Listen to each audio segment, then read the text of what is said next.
Side ਦੇ volunteers ਤੇ ਜਜ਼ਬਾ ਕਿੱਥੋਂ ਆਉਂਦਾ ਹੈ? ਜਿਹੜੀ ਦਿਲ ਦੀ ਆਵਾਜ਼ ਆ ਉਹ ਫੋਰਸ ਸੜਕੇ ਤੋਂ ਤੁਰਨਾ ਪੈਂਦਾ। ਪਰ ਤੁਹਾਨੂੰ ਕਿੰਨੇ ਦਿਨ ਹੋ ਚੁੱਕੇ ਨੇ ਇੱਥੇ ਪਹੁੰਚਿਆ ਨੂੰ, ਤੇ ਜਦੋਂ ਤੁਸੀਂ ਇੱਥੇ ਪਹੁੰਚੇ ਸੀ ਕਿਵੇਂ ਦੇ ਹਾਲਾਤ ਸੀ? ਬਸ ਦੇਖ ਕੇ ਤਰਸ ਆਉਂਦਾ ਨਾ, ਦੇਖ ਕੇ ਕੁਝ ਨਹੀਂ ਕਹਿ ਸਕਦਾ। ਤੇ ਫਿਰ ਇਹਨਾਂ ਬੱਚਿਆਂ ਨੂੰ ਕਿਵੇਂ ਸੰਭਾਲਿਆ ਜਾਂਦਾ, ਫਿਰ ਇਹਨਾਂ ਨੂੰ ਕਿੰਨਾਂ ਦੇ ਹਵਾਲੇ ਕੀਤਾ ਜਾਂਦਾ?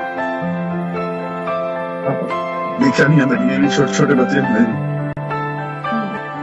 ਬਿਨਾਂ ਮਾਂ ਪਿਓ ਤੋਂ ਆਏ, ਜਦੋਂ ਪਤਾ ਲੱਗਦਾ ਅੱਖਾਂ ਚੰਨੇ ਪਾ ਜਾਂਦੇ। ਪੋਲੈਂਡ ਨੇ ਇੱਕ ਵਧੀਆ ਗੁਆਂਢੀ ਹੋਣ ਦਾ ਸਬੂਤ ਦਿੱਤਾ।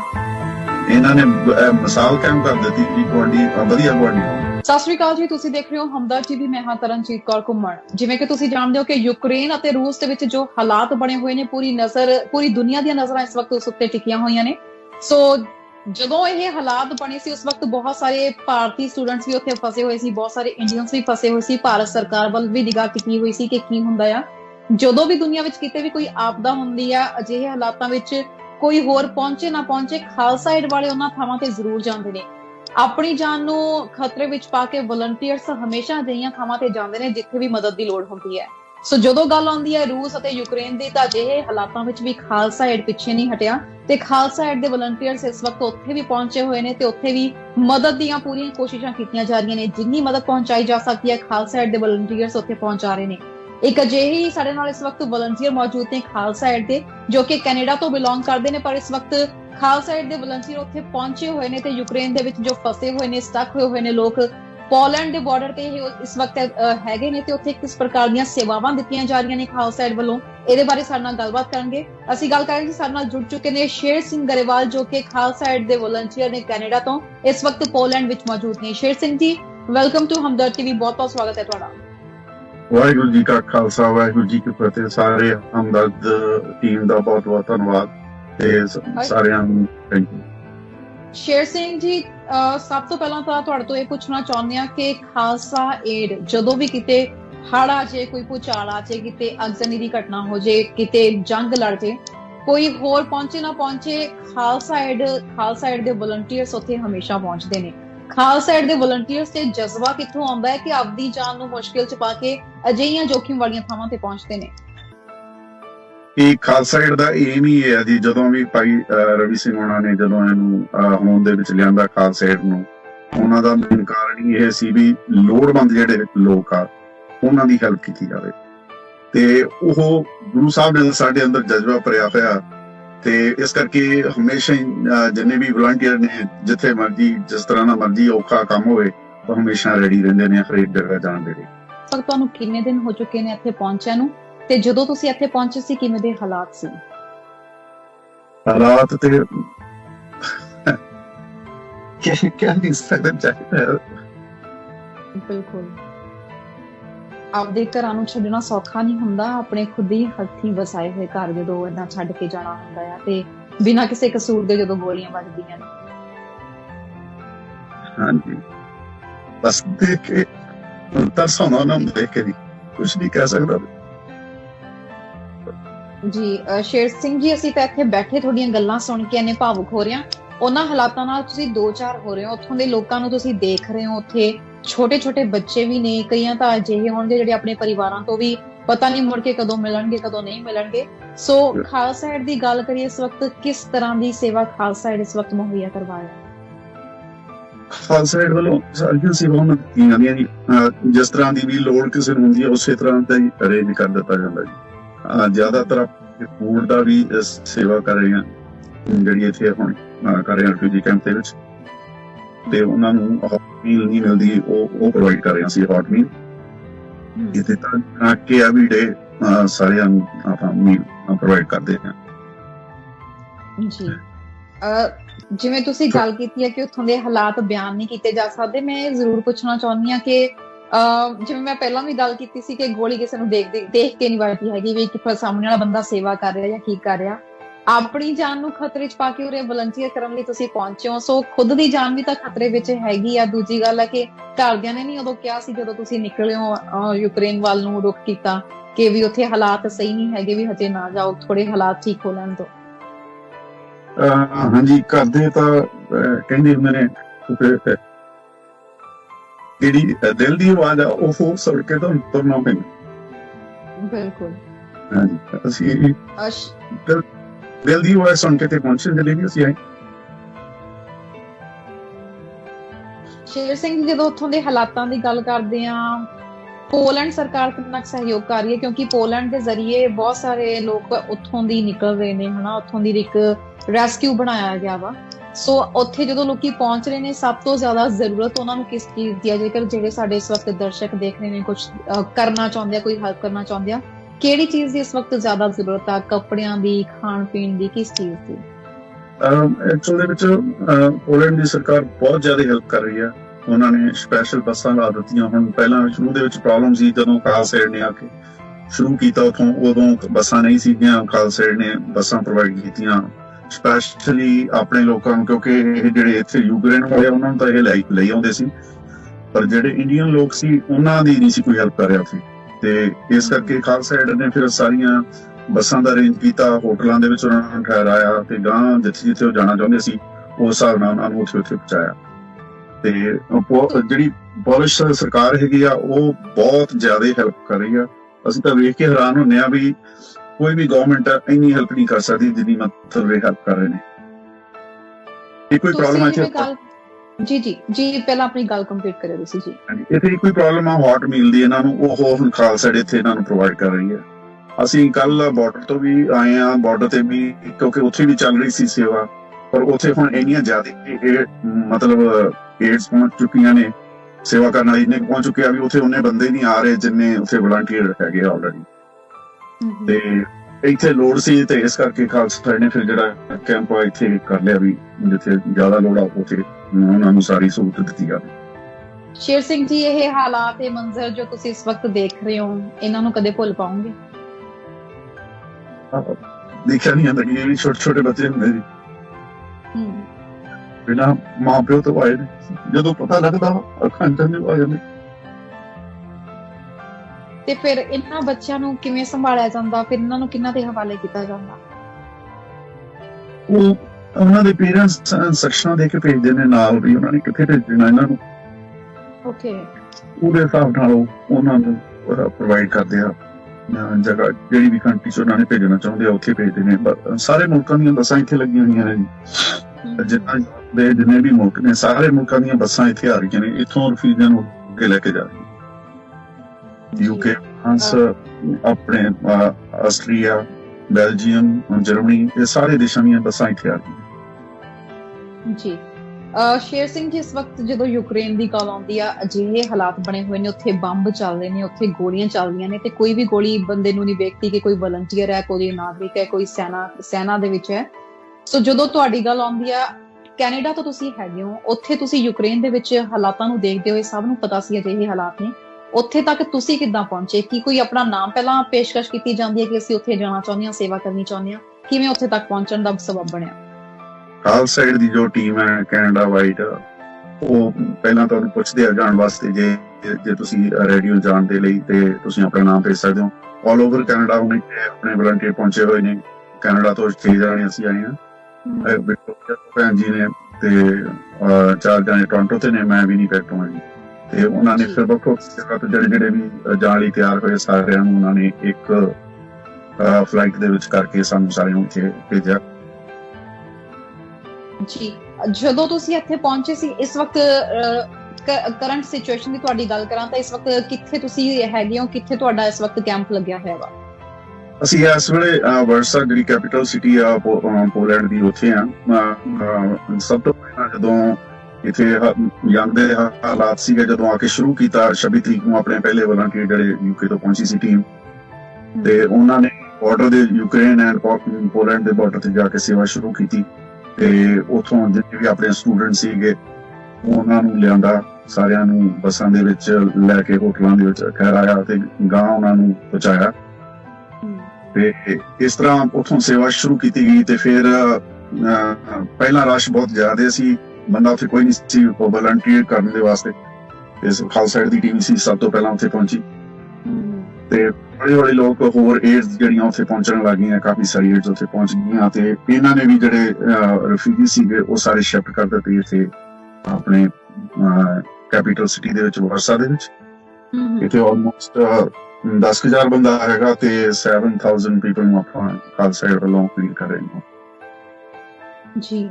ਤੁਸੀਂ ਜਿਵੇਂ ਗੱਲ ਕੀਤੀ ਹੈ ਕਿ ਖਾਲਸਾ ਏਡ ਦੇ ਵੱਲੋਂ ਜਿਹੜੇ ਇੰਡੀਅਨਸ ਇੱਥੇ ਸਟਕ ਹੋਏ ਸੀ ਜਾਂ ਸਟੂਡੈਂਟਸ ਸੀਗੇ, ਉਹਨਾਂ ਨੂੰ ਖਾਲਸਾ ਏਡ ਦੇ ਵੱਲੋਂ ਨਾ ਸਿਰਫ ਮੀਲਸ ਪ੍ਰੋਵਾਈਡ ਕਰਵਾਏ ਗਏ, ਉਹਨਾਂ ਦੇ ਹੋਟਲਸ ਦਾ ਵੀ ਇੰਤਜ਼ਾਮ ਕੀਤਾ ਗਿਆ ਤੇ ਉਸ ਤੋਂ ਅੱਗੇ ਭੇਜਿਆ ਗਿਆ ਜਿੱਥੇ ਉਹ ਜਾਣਾ ਚਾਹੁੰਦੇ ਸੀ। ਇੱਥੇ ਮੈਂ ਥੋੜਾ ਜਿਹਾ ਭਾਰਤ ਸਰਕਾਰ ਦੇ ਰਵੱਈਏ ਬਾਰੇ ਜਾਣਨਾ ਚਾਹੁੰਦੀ ਹਾਂ। ਇੰਡੀਅਨ ਕੌਂਸੂਲੇਟ ਦੇ ਨਾਲ ਤੁਹਾਡਾ ਕੋਈ ਕੰਟੈਕਟ ਹੋਇਆ ਹੋਵੇ, ਉਹਨਾਂ ਵੱਲੋਂ ਕਿਸ ਤਰ੍ਹਾਂ ਦੀ ਕੋਈ ਹੈਲਪ ਮਿਲੀ? ਸਾਡੇ ਜਿਹੜੇ ਸੀਗੇ ਪਹਿਲੇ ਇੱਥੇ ਖਾਲਸਾ ਏਡ ਦੇ ਪਹੁੰਚੇ ਅਮਨ ਸਿੰਘ ਇੱਥੇ ਪਹੁੰਚੇ ਸੀ ਤੇ ਉਹ ਟਰਾਈ ਉਹਨਾਂ ਨੇ ਬਹੁਤ ਵਾਰੀ ਕੀਤੀ ਆ ਕੰਟੈਕਟ ਕਰਨ ਦੀ, ਪਰ ਉਹ ਕੰਟੈਕਟ ਨਹੀਂ ਸੀ ਹੋ ਪਾਉਂਦਾ। ਇਸ ਕਰਕੇ ਉਹ ਉਹਨਾਂ ਦੇ ਚੱਕਰਾਂ 'ਚ ਪੈਣ ਦੀ ਬਜਾਏ ਉਹਨਾਂ ਨੇ ਫਿਰ ਆਪਣਾ ਹੀ ਸਾਰਾ ਕੁਛ ਅਰੇਂਜ ਕਰਤਾ, ਖਾਲਸਾ ਏਡ ਵੱਲੋਂ ਬੱਸਾਂ ਦਾ ਵੀ ਤੇ ਉਹਨਾਂ ਦੇ ਰਹਿਣ ਦਾ ਵੀ ਤੇ ਅੱਗੇ ਉਹਨਾਂ ਨੂੰ ਟਰੈਵਲ ਕਰਾਉ। ਸਟੂਡੈਂਟਸ ਦੇ ਨਾਲ ਵੀ ਸਾਡੀ ਗੱਲਬਾਤ ਹੋਈ ਸੀ ਕੁਝ ਦੇ ਨਾਲ ਤੇ ਉਹਨਾਂ ਦਾ ਕਹਿਣਾ ਸੀਗਾ ਕਿ ਜਿਸ ਟਾਈਮ ਇਹ ਸਾਰੇ ਸਿਚੁਏਸ਼ਨ ਦੀ ਸ਼ੁਰੂਆਤ ਹੋਈ ਸੀ ਉਹਨਾਂ ਨੂੰ ਕੋਈ ਵੀ ਕੁਝ ਦੱਸ ਨਹੀਂ ਰਿਹਾ ਸੀ। ਉਸ ਟਾਈਮ ਦੇ ਵਿੱਚ ਇੱਕ ਖਾਲਸਾ ਏਡ ਸਾਡੇ ਲਈ ਅੱਗੇ ਆਈ ਸੀ ਜਿਨ੍ਹਾਂ ਨੇ ਸਾਨੂੰ ਸਹੀ ਸਲਾਮਤ ਬਾਰਡਰ ਪਾਰ ਕਰਵਾਇਆ, ਉੱਥੇ ਤੱਕ ਪਹੁੰਚੇ, ਸਾਨੂੰ ਖਾਣਾ ਖਵਾਇਆ।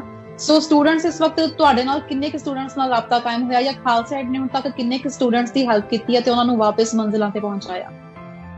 ਗਿਣਤੀ ਤੇ ਅਸੀਂ ਦੱਸ ਨਹੀਂ ਸਕਦੇ ਜੀ, ਬਹੁਤ ਸਾਰੀਆਂ ਬੱਸਾਂ ਭਰ ਕੇ ਲਿਆਂਦੀਆਂ ਨੇ ਤੇ ਕਿਉਂਕਿ ਸਾਈਡ ਦਾ ਕੋਈ ਹੈਗਾ ਵੀ ਹੈਲਪ ਕਰਨੀ ਆ, ਕੋਈ ਗਿਣਤੀਆਂ 'ਚ ਅਸੀਂ ਪੈਂਦੇ ਨਹੀਂ ਹੈਗੇ। ਹੁਣ ਜਿਵੇਂ ਇੱਥੇ 10,000 ਲੋਕ ਆ ਤੇ ਉਹ ਅਸੀਂ ਇਹ ਨਹੀਂ ਦੇਖਦੇ ਵੀ ਅਸੀਂ 7,000 ਨੂੰ ਫੀਡ ਕਰਤਾ ਜਾਂ 8 ਨੂੰ ਕਰਤਾ, ਜਿੰਨੀ ਲੋੜ ਆ ਅਸੀਂ ਉਨਾ ਹੀ ਉਹਨਾਂ ਨੂੰ ਪ੍ਰੋਵਾਈਡ ਕਰੀਦੇ ਨੇ। ਜਿੰਨਾ ਉਹ ਕਹਿੰਦੇ ਆ ਸਾਨੂੰ ਵੀ ਇੰਨਾ ਚਾਹੀਦਾ ਤੇ ਉਨਾ ਹੀ ਖਾਲਸਾ ਏਡ ਵੱਲੋਂ ਬਣਾ ਕੇ ਦਿੱਤਾ ਜਾਂਦਾ ਉਹਨਾਂ ਨੂੰ ਹੌਟ ਮੀਲ। ਇਸੇ ਤਰ੍ਹਾਂ ਹੀ ਉਸ ਤੇ ਬਾਰਡਰ ਤੇ ਸੀ ਬਈ ਜਿੰਨੀਆਂ ਕਾਲਾਂ ਆਈ ਜਾਂਦੀਆਂ ਸੀ ਉਹ ਸਾਰਿਆਂ ਨੂੰ ਚੱਕ ਕੇ ਕਈ ਵਾਰੀ ਰਾਤ ਨੂੰ 3 ਵਜੇ 2 ਵਜੇ 1 ਵਜੇ ਇੱਥੇ ਲੋਕਲ ਵੀ ਆਪਣੇ ਹੈਗੇ ਨੇ ਸੇਵਾਦਾਰ, ਉਹਨਾਂ ਨੇ ਵੀ ਬਹੁਤ ਹੈਲਪ ਕੀਤੀ ਆ। ਸਾਰੇ ਅਵੇਲੇਬਲ ਹੁੰਦੇ ਸੀ, ਜਦੋਂ ਕਿਸੇ ਦੀ ਕਾਲ ਆਉਂਦੀ ਸੀ ਉਸੇ ਵੇਲੇ ਸਾਰੇ ਜਾ ਕੇ ਉਹਨਾਂ ਨੂੰ ਚੱਕ ਲੈਂਦੇ ਸੀ ਜੀ। ਤੇ ਜਿਵੇਂ ਉੱਥੋਂ ਦੇ ਲੋਕਲ ਸਿਸਟਮ ਦੀ ਗੱਲ ਕਰਾਂ ਤਾਂ ਕਿਵੇਂ ਟਰਾਂਸਪੋਰਟੇਸ਼ਨ ਸਿਸਟਮ ਰਿਹਾ, ਯੂਕਰੇਨ ਦੇ ਬਾਰਡਰ ਤੱਕ ਪਹੁੰਚਣ ਦਾ ਸਿਸਟਮ ਕਿੱਦਾਂ ਰਿਹਾ? ਕਿਉਂਕਿ ਇਹ ਵੀ ਸੁਣਨ ਦੇ ਵਿੱਚ ਆਇਆ ਕਿ ਬੱਸਾਂ ਵਗੈਰਾ ਵੀ ਬਹੁਤ ਮੁਸ਼ਕਿਲ ਨਾਲ ਮਿਲੀਆਂ, ਇੱਕਦਮ ਕਿਰਾਏ ਬਹੁਤ ਜ਼ਿਆਦਾ ਵਧਾ ਦਿੱਤੇ ਗਏ ਸੀ, ਸਟੂਡੈਂਟਸ ਨੂੰ ਬਹੁਤ ਪਰੇਸ਼ਾਨੀਆਂ ਦਾ ਸਾਹਮਣਾ ਕਰਨਾ ਪਿਆ। ਸੋ ਹੁਣ ਇਸ ਵਕਤ ਉੱਥੇ ਹਾਲਾਤ ਕਿੱਦਾਂ ਨੇ? ਹੁਣ ਕੁਝ ਕਾਬੂ ਹੇਠ ਹੈ ਗਿਆ ਜਾਂ ਅਜੇ ਵੀ ਉਹੀ ਹਾਲਾਤ 'ਚ ਬਣੇ ਹੋਏ ਨੇ? ਨਹੀਂ, ਹੁਣ ਉੱਥੇ ਕਾਬੂ ਹੇਠ ਨੇ ਹਾਲਾਤ। ਪੋਲਿਸ਼ ਸਰਕਾਰ ਨੇ ਵੀ ਬੱਸਾਂ ਲਾ ਦਿੱਤੀਆਂ ਉੱਥੇ ਤੇ ਇਹਨਾਂ ਦੀ ਟ੍ਰੇਨ ਸੇਵਾ ਵੀ ਪਹਿਲਾਂ ਚੱਲਦੀ ਨਹੀਂ ਸੀ। ਜਦੋਂ ਖਾਲਸਾ ਏਡ ਨੇ ਆ ਕੇ ਸੇਵਾ ਸ਼ੁਰੂ ਕੀਤੀ ਸੀ ਉਦੋਂ ਟ੍ਰੇਨ ਸੇਵਾ ਵੀ ਨਹੀਂ ਸੀ। ਉਸ ਤੋਂ ਬਾਅਦ ਫਿਰ ਟ੍ਰੇਨ ਵੀ ਇਹਨਾਂ ਨੇ ਚਲਾ ਦਿੱਤੀ। ਨੈਕਸਟ ਸਿਟੀ ਤੋਂ ਚੱਲਦੀ ਆ, ਉੱਥੇ ਬਾਰਡਰ ਤੋਂ ਨਹੀਂ ਚੱਲਦੀ, ਉਸ ਤੋਂ ਅਗਲੀ ਸਿਟੀ ਤੋਂ ਉੱਥੋਂ ਚੱਲਦੀ ਆ ਮਿਸ਼ੈਲ।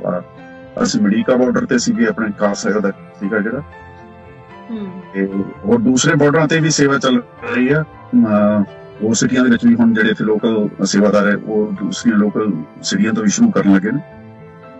ਤੇ ਪਰ ਜਿਹੜੇ ਇੱਥੋਂ ਅਮਰੀਕਾ ਬਾਰਡਰ ਤੋਂ ਆਪਣੇ ਸਟੂਡੈਂਟ ਆ ਰਹੇ ਸੀ ਉਹ ਹੁਣ ਕੋਈ ਬਿਰਲਾ ਆ ਰਿਹਾ, ਪਰ ਮੋਸਟਲੀ ਜਿਹੜੇ ਪੀਪਲ ਉਹੀ ਆ ਰਹੇ ਬੱਚੇ।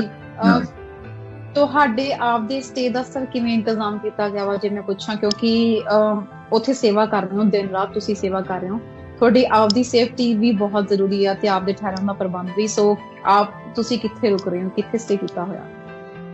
ਖਾਲਸਾ ਏਡ ਨੇ ਇਹਦਾ ਸਾਰਾ ਪ੍ਰਬੰਧ ਕੀਤਾ ਹੋਇਆ ਜੀ। ਜੇ ਅਸੀਂ ਐਕਚੁਅਲ ਤਾਂ ਅਸੀਂ ਹੁਣ ਦੇਖੋ ਰਾਤ ਦੇ ਇੱਥੇ 9 ਵਜ ਗਏ ਨੇ ਤੇ ਅਸੀਂ ਹਜੇ ਸੇਵਾ ਚੱਲ ਰਹੀ ਹੈ ਸਾਡੀ। ਇਹ ਕਈ ਵਾਰੀ ਹੁੰਦਾ ਲਗਾਤਾਰ ਕਾਫੀ ਲੇਟ ਤੱਕ ਸੇਵਾ ਚੱਲਦੀ ਰਹਿੰਦੀ ਆ ਤੇ ਉਸ ਤੋਂ ਬਾਅਦ ਫਿਰ ਇੱਥੇ ਲੋਕਲ ਸੇਵਾਦਾਰ ਨੇ ਉਹਨਾਂ ਨੇ ਇੰਤਜ਼ਾਮ ਕੀਤਾ, ਖਾਲਸਾ ਏਡ ਦੀ ਟੀਮ ਨੇ ਰਲ ਕੇ ਕੀਤਾ ਹੋਇਆ ਸਾਰਿਆਂ ਦਾ ਇੰਤਜ਼ਾਮ, ਤੇ ਰਾਤ ਨੂੰ ਫਿਰ ਉੱਥੇ ਜਾ ਕੇ ਅਸੀਂ ਸਾਰੇ ਠਹਿਰਦੇ ਹਾਂ।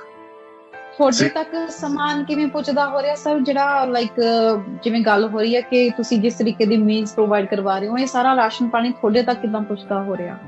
ਅਸੀਂ ਜਾ ਕੇ ਬਾਏ ਕਰਕੇ ਲਿਆਉਣੇ ਹਾਂ ਜੀ ਆਪ। ਖਾਲਸਾ ਏਡ ਵੱਲੋਂ ਮਤਲਬ ਸਾਰੀ ਜਿਹੜੀ ਸੇਵਾ ਹੈ ਇਹ ਹੋ ਰਹੀ ਹੈ, ਜਾ ਕੇ ਲੈ ਕੇ ਆ ਰਹੇ ਹਾਂ ਅਸੀਂ ਸਟੋਰਾਂ ਦੇ ਉੱਤੇ। ਜਿਹੜੇ ਲੋਕ ਇਸ ਵਕਤ ਇੱਥੇ ਆ ਰਹੇ ਨੇ, ਲੰਗਰ ਛਕ ਰਹੇ ਨੇ, ਜਿਨ੍ਹਾਂ ਨੂੰ ਜਿਸ ਤਰੀਕੇ ਦੀ ਹੈਲਪ ਆ ਖਾਲਸਾ ਏਡ ਵੱਲੋਂ ਕੀਤੀ ਜਾ ਰਹੀ ਆ, ਸੋ ਉਹਨਾਂ ਨਾਲ ਤੁਹਾਡੀ ਗੱਲਬਾਤ ਵੀ ਹੁੰਦੀ ਹੋਣੀ ਆ, ਕੀ ਵਿਚਾਰ ਨੇ ਉਹਨਾਂ ਦੇ ਸਾਰੇ ਮੰਜ਼ਰ ਤੇ? ਉਹ ਥੈਂਕ ਯੂ ਕਰਦੇ ਜੀ ਸਾਡਾ, ਕਿਉਂਕਿ ਭਾਸ਼ਾ ਦੀ ਪ੍ਰੋਬਲਮ ਹੈਗੀ ਆ ਥੋੜੀ ਜਿਹੀ, ਉਹ ਹਮੇਸ਼ਾ ਹੀ ਬਸ ਥੈਂਕ ਯੂ ਕਰਦੇ ਰਹਿੰਦੇ। ਹੁਣ ਵੀ ਆਪਣੇ ਟੈਂਟ ਦੇ ਵਿੱਚ ਆ ਕੇ ਯੂਕਰੇਨ ਵਾਲੇ ਬੈਠੇ ਨੇ, ਹੁਣੇ ਬਾਰਡਰ ਤੋਂ ਆਈ ਸੀ ਸਿੱਧੀ ਬੱਸ ਤੇ ਉਹਨਾਂ ਨੂੰ ਪਾ ਰਹੇ ਸੀ ਤੇ ਫਿਰ ਸਾਰੀ ਜਿੰਨੀ ਵੀ ਉੱਥੋਂ ਹੁੰਦੇ ਉੱਥੇ ਹੁਣ ਲੋਕ ਕੋਈ ਬਾਰਡਰ ਤੇ ਨਹੀਂ ਠਹਿਰਦੇ, ਸਿੱਧੇ ਇੱਥੇ ਲੈ ਕੇ ਆਉਂਦੇ ਨੇ ਇਸ ਕੈਂਪ ਦੇ ਅੰਦਰ ਜੀ। ਤੇ ਕੀ ਫੈਮਲੀਜ਼ ਵਗੈਰਾ ਵੀ ਆ ਰਹੀਆਂ ਨੇ ਨਾਲ ਦੀ ਨਾਲ, ਜਾਂ ਕੌਣ ਆ ਰਹੇ ਨੇ ਇਸ ਵਕਤ, ਜਾਂ ਸਿਰਫ ਫੀਮੇਲਸ ਹੀ ਆ ਰਹੀਆਂ ਨੇ ਬੱਚਿਆਂ ਦੇ ਨਾਲ? ਬੱਚੇ, ਬਜ਼ੁਰਗ ਤੇ ਫੀਮੇਲਸ, ਇਹ ਤਿੰਨੋਂ ਹੀ ਆ ਰਹੇ ਨੇ। 18 ਤੋਂ ਉੱਪਰ ਅਸੀਂ ਦੇਖੀਏ।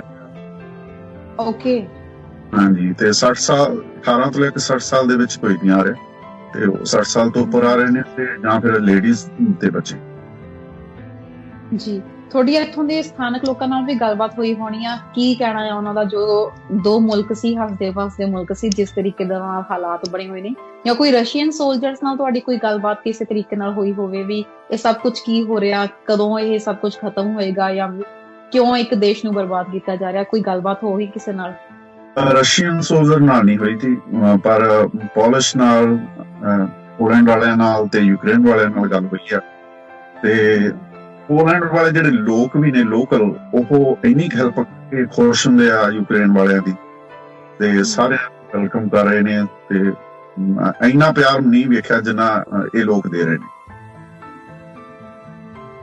ਤੁਸੀਂ ਗੁਆਂਢੀ ਮੁਲਕਾਂ ਦੀ ਜੋ ਕਹਿੰਦੇ, ਗੁਆਂਢੀ ਸਭ ਤੋਂ ਪਹਿਲਾਂ ਕੰਮ ਆਉਂਦਾ ਹੈ ਰਿਸ਼ਤੇਦਾਰਾਂ ਦੇ ਨਾਲੋਂ। ਪੋਲੈਂਡ ਨੇ ਇੱਕ ਵਧੀਆ ਗੁਆਂਢੀ ਹੋਣ ਦਾ ਸਬੂਤ ਦਿੱਤਾ। ਇਹਨਾਂ ਨੇ ਮਿਸਾਲ ਕਾਇਮ ਕਰ ਦਿੱਤੀ ਜੀ, ਗੁਆਂਢੀ ਵਧੀਆ ਗੁਆਂਢੀ ਹੋਣ। ਸ਼ੇਰ ਸਿੰਘ ਜੀ, ਕਿੰਨੀ ਕੁ ਦੇਰ ਤੱਕ ਤੁਸੀਂ ਹਜੇ ਇੱਥੇ ਹੋਰ ਹੈਗੇ ਹੋ? ਕਿ ਹਾਲਾਤ ਜਦ ਤੱਕ ਸੰਭਲਦੇ ਨਹੀਂ ਉਨੀ ਦੇਰ ਤੱਕ ਇੱਥੇ ਰਹੋਗੇ, ਜਾਂ ਫਿਰ ਬੈਚ ਵਾਂਗੂ ਇਹ ਵੀ ਚੇਂਜ ਹੁੰਦਾ ਰਹੇਗਾ? ਵਲੰਟੀਅਰਸ ਕੇ ਕੁਝ ਸਮੇਂ ਲਈ ਹੈਗੇ, ਉਸ ਤੋਂ ਬਾਅਦ ਵਾਪਸ ਜਾਣਗੇ, ਫਿਰ ਹੋਰ ਵਲੰਟੀਅਰਸ ਆਉਣਗੇ। ਕਦੋਂ ਤੱਕ ਖਾਲਸਾ ਏਡ ਅਜੇ ਇੱਥੇ ਤੱਕ ਰਹੇਗਾ, ਵਲੰਟੀਅਰ ਕਰੇਗਾ? ਜਦੋਂ ਤੱਕ ਵੀ ਇੱਥੇ ਲੋੜ ਆ ਖਾਲਸਾ ਏਡ, ਉਦੋਂ ਤੱਕ ਇੱਥੇ ਰਹੇਗਾ ਜੀ। ਟੀਮਾਂ ਬਦਲਦੀਆਂ ਰਹਿੰਦੀਆਂ ਨੇ, ਕਿਉਂਕਿ ਪਹਿਲਾਂ US ਦੀ ਟੀਮ ਸੀ ਇੱਥੇ, UK ਦੀ ਟੀਮ ਹਮੇਸ਼ਾ ਹੀ ਇੱਥੇ, ਉਹ ਸਦਾ ਹੀ ਇੱਥੇ ਹੁੰਦੇ ਨੇ, ਨਾਲ ਲੋਕਲ ਟੀਮ ਵੀ ਹੈਗੀ ਆ। ਤੇ ਬਾਕੀ ਹੁਣ ਕੈਨੇਡਾ ਦੀ ਟੀਮ ਆਈ ਹੈ, ਨੈਕਸਟ ਟੀਮ ਆਪਣੇ ਸੈਂਟਰ ਜੋ ਹੈਗਾ ਕੈਨੇਡਾ ਦੇ, ਉਹ ਡਿਸਾਈਡ ਕਰਨਗੇ ਵੀ ਕਿਹੜੀ ਟੀਮ ਨੇ ਆਉਣਾ ਹੈ। ਤੇ ਜਿਵੇਂ ਉਹ ਕਰੀ ਜਾਂਦੇ ਆ, ਉਹਨਾਂ ਨੇ ਸਾਰਾ ਕੁਝ ਪਲਾਨ ਕੀਤਾ ਹੋਇਆ, ਨਾਲੇ ਨਾਲ ਭੇਜੀ ਜਾਂਦੇ ਨੇ ਉਸੇ ਟਾਈਮ ਜੀ। ਤੇ ਸ਼ੇਰ ਸਿੰਘ ਜੀ, ਅਖੀਰ ਦੇ ਵਿੱਚ ਮੈਂ ਇਹੀ ਪੁੱਛਣਾ ਚਾਹੂੰਗੀ, ਜਿਹੜੇ ਦਰਸ਼ਕ ਤੁਹਾਨੂੰ ਦੇਖ ਰਹੇ ਨੇ, ਜੋ ਸੁਣ ਰਹੇ ਨੇ, ਉਹਨਾਂ ਨੂੰ ਕੁਝ ਕਹਿਣਾ ਚਾਹੋਗੇ? ਜਾਂ ਜੇਕਰ ਕੋਈ ਆਪਣੇ ਵੱਲੋਂ ਕੋਈ ਮਦਦ ਕਰਨਾ ਚਾਹੁੰਦਾ ਹੈ ਤਾਂ ਕਿਸ ਤਰੀਕੇ ਨਾਲ ਕਰ ਸਕਦੇ ਆ, ਕਿਸ ਤਰੀਕੇ ਨਾਲ ਮਦਦ ਹੋ ਸਕਦੀ ਹੈ? ਹਾਂਜੀ, ਖਾਲਸਾ ਏਡ ਨੇ ਵੈਸੇ ਇਹਦੇ ਲਈ ਸਪੈਸ਼ਲ ਕਿਸੇ ਤੋਂ ਕੋਈ ਮੰਗ ਨਹੀਂ ਕੀਤੀ ਹੈਗੀ, ਤੇ ਪਰ ਜੇ ਫਿਰ ਵੀ ਕਰਨਾ ਚਾਹੁੰਦਾ ਤਾਂ ਖਾਲਸਾ ਏਡ ਇੰਟਰਨੈਸ਼ਨਲ ਦੀ ਸਾਈਟ ਤੇ ਜਾ ਕੇ ਉੱਥੇ ਤੁਸੀਂ ਆਪਣੀ ਸੇਵਾ ਉਹਦੇ ਚ ਪਾ ਸਕਦੇ ਹੋ। ਪਰ ਜਿੰਨਾ ਵੀ ਇੱਥੇ ਕਈ ਲੋਕ ਇੱਥੇ ਸਾਨੂੰ ਕਹਿੰਦੇ ਆ ਵੀ ਇੱਥੇ ਪੈਸੇ ਦਿੰਦੇ ਆ, ਗਵਰਨਮੈਂਟ ਦਿੰਦੀ ਆ, ਇਹ ਕਰਦੀ, ਏਦਾਂ ਦਾ ਕੁਛ ਨਹੀਂ ਹੈ। ਖਾਲਸਾ ਏਡ ਕੋਈ ਪੈਸਾ ਨਹੀਂ ਲੈ ਰਹੀ ਕਿਤੋਂ, ਨਾ ਗਵਰਨਮੈਂਟ ਤੋਂ ਲੈ ਰਹੀ, ਨਾ ਕਿਸੇ ਹੋਰ ਤੋਂ। ਖਾਲਸਾ ਏਡ ਆਪ ਸੇਵਾ ਕਰ ਰਹੀ ਆ, ਆਪਣੇ ਪੱਲਿਓਂ ਪੈਸੇ ਦੇ ਕੇ। ਜੀ, ਤੁਹਾਡੀ ਦਿੱਖ ਨੂੰ ਲੈ ਕੇ ਵੀ ਕਦੇ ਕੋਈ ਕੁਐਸਚਨ ਪੁੱਟ ਕਰਦਾ ਹੈਗਾ ਕਿ ਵੀ ਵੱਖਰੀ ਦੇਖਾ ਵੱਖਰਾ ਬਾਣਾ ਆ, ਕਿ ਸਿਰ ਤੇ ਦਸਤਾਰ ਸਜਾਈ ਹੋਈ ਆ? ਲੋਕ ਇੱਥੇ ਇਸ ਗੱਲੋਂ ਬੜੀ ਵਧੀਆ ਚੀਜ਼ ਵੇਖੀ ਆ ਵੀ ਸਾਰੇ ਲੋਕ ਜਿਹੜੇ ਨੇ ਉਹ ਪਿਆਰ ਨਾਲ ਗੱਲ ਕਰਦੇ ਆ, ਤੇ ਬਹੁਤ ਪਿਆਰ ਦਿੰਦੇ ਨੇ, ਸਾਡੇ ਨਾਲ ਆ ਕੇ ਪਿਕਚਰਾਂ ਵੀ ਖਿੱਚਦੇ ਨੇ। ਓਕੇ, ਹਾਂਜੀ ਜੀ। ਸ਼ੇਰ ਸਿੰਘ ਜੀ, ਤੁਸੀਂ ਸਾਨੂੰ ਸਮਾਂ ਦਿੱਤਾ, ਇਹ ਜਿਹੇ ਹਾਲਾਤਾਂ ਦੇ ਵਿੱਚ ਤੁਸੀਂ ਸਾਡੇ ਨਾਲ ਸਾਨੂੰ ਜਾਣੂ ਕਰਵਾਇਆ ਇਹ ਜਿਹੇ ਹਾਲਾਤਾਂ ਤੋਂ, ਸੋ ਤੁਹਾਡਾ ਬਹੁਤ ਬਹੁਤ ਧੰਨਵਾਦ। ਤੇ ਖਾਲਸਾ ਏਡ ਦਾ ਵੀ ਬਹੁਤ ਬਹੁਤ ਧੰਨਵਾਦ, ਜੋ ਮੁਸੀਬਤ ਦੀ ਹਰ ਘੜੀ ਦੇ ਵਿੱਚ ਹਮੇਸ਼ਾ ਪਹੁੰਚਦੀ ਆ, ਕੋਈ ਹੋਰ ਪਹੁੰਚੇ ਨਾ ਪਹੁੰਚੇ, ਖਾਲਸਾ ਏਡ ਦੇ ਵਲੰਟੀਅਰਸ ਹਮੇਸ਼ਾ ਪਹੁੰਚਦੇ ਨੇ। ਬਹੁਤ ਬਹੁਤ ਧੰਨਵਾਦ ਤੁਹਾਡਾ ਸਭ ਦਾ। ਬਹੁਤ ਬਹੁਤ ਧੰਨਵਾਦ ਜੀ, ਹਮਦਰਦ ਪੂਰੀ ਟੀਮ ਦਾ ਬਹੁਤ ਧੰਨਵਾਦ ਆ ਜਿਨ੍ਹਾਂ ਨੇ ਖਾਲਸਾ ਏਡ ਨਾਲ ਇਹ ਇੰਟਰਵਿਊ ਦਾ ਸਮਾਂ ਰੱਖਿਆ ਤੇ ਲੋਕਾਂ ਨੂੰ ਜਾਣੂ ਕਰਵਾਇਆ ਖਾਲਸਾ ਏਡ ਦੀਆਂ ਸੇਵਾਵਾਂ ਤੋਂ। ਬਹੁਤ ਬਹੁਤ ਧੰਨਵਾਦ। ਵਾਹਿਗੁਰੂ ਜੀ ਕਾ ਖਾਲਸਾ, ਵਾਹਿਗੁਰੂ ਜੀ ਕੀ ਫਤਿਹ। ਸੋ ਦੋਸਤੋ, ਇਹ ਸੀ ਸ਼ੇਰ ਸਿੰਘ ਗਰੇਵਾਲ ਜੀ, ਜੋ ਕਿ ਪੋਲੈਂਡ ਦੇ ਬਾਰਡਰ ਤੇ ਨੇ ਇਸ ਵਕਤ, ਤੇ ਉਹਨਾਂ ਨੇ ਸਾਨੂੰ ਉੱਥੋਂ ਦੇ ਹਾਲਾਤਾਂ ਦੇ ਬਾਰੇ ਵਿੱਚ ਜਾਣਕਾਰੀ ਦਿੱਤੀ ਆ। ਹਮਦਰਦ ਟੀਮ ਧੰਨਵਾਦ ਕਰਦਾ ਖਾਲਸਾ ਏਡ ਦਾ, ਖਾਲਸਾ ਏਡ ਦੇ ਸਮੂਹ ਵਲੰਟੀਅਰਸ ਦਾ, ਜੋ ਔਖੀ ਘੜੀ ਦੇ ਵਿੱਚ ਹਮੇਸ਼ਾ ਸਾਥ ਦਿੰਦੇ ਨੇ। ਇਸ ਦੇ ਨਾਲ ਹੀ ਦਿਓ ਇਜਾਜ਼ਤ। ਜੇਕਰ ਤੁਸੀਂ ਕਿਸੇ ਵੀ ਪ੍ਰਕਾਰ ਦੀ ਕੋਈ ਹੈਲਪ ਕਰਨਾ ਚਾਹੁੰਦੇ ਹੋ, ਖਾਲਸਾ ਏਡ ਦੀ ਵੈਬਸਾਈਟ ਤੇ ਜਾ ਕੇ ਸਾਰੀ ਜਾਣਕਾਰੀ ਹੋਏਗੀ, ਡਿਟੇਲਸ ਹੋਏਗੀ। ਹਾਲਾਂਕਿ ਖਾਲਸਾ ਏਡ ਵੱਲੋਂ ਕੋਈ ਮਦਦ ਨਹੀਂ ਮੰਗੀ ਗਈ ਹੈ, ਪਰ ਫਿਰ ਵੀ ਹਾਲਾਤ ਅਜਿਹੇ ਨੇ, ਜੇਕਰ ਤੁਸੀਂ ਕੁਝ ਸਹਿਯੋਗ ਕਰਨਾ ਚਾਹੁੰਦੇ ਹੋ ਤਾਂ ਤੁਸੀਂ ਕਰ ਸਕਦੇ ਹੋ। ਦੇਖਦੇ ਰਹੋ ਹਮਦਰਦ ਟੀਵੀ। ਸਤਿ ਸ਼੍ਰੀ ਅਕਾਲ।